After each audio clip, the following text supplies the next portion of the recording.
And I'll list them again: economics, education. No part of the education system anywhere on the planet that the white supremacists don't dominate, even when they are nowhere around. They dominate the educational systems. They decide who will learn what and what that learning will mean and how it will be applied. And this applies to every people in every little village who have never even seen a white person, might not have even heard of one.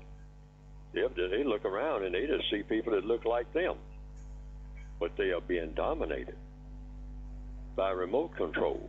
That's what white supremacy means. It's all engrossing.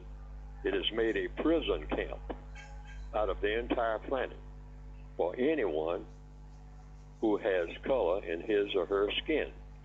And that's what I mean. If you don't understand this, then you're not going to understand a shooting. And, and you come out and say, well, my life matters. I mean, why is it that people are treating me like my life doesn't matter? It's because you're in a system of white supremacy. Your life is not supposed to matter, except within the context of a prisoner of war. You have to look at yourself from birth to death. As long as white supremacy exists, if you are a person of color, a person with color in his or her skin, you are already a prisoner of war.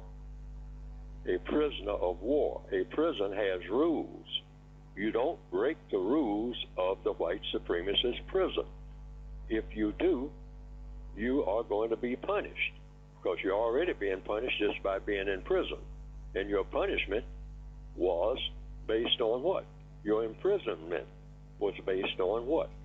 You were born with the incorrect color according to the white supremacists. Whatever created you made a huge mistake.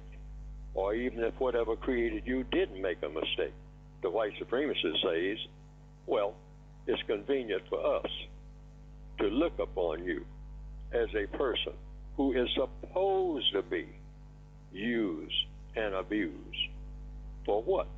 For my convenience. That's what.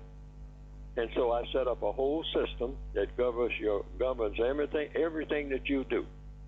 Every place you go. There's no such thing as a place that you can go that I do not dominate. Now, Neely Fuller having sat there and said that, the only thing that the people who are listening to this program have to ascertain is if you're going to use logic. First of all, is it true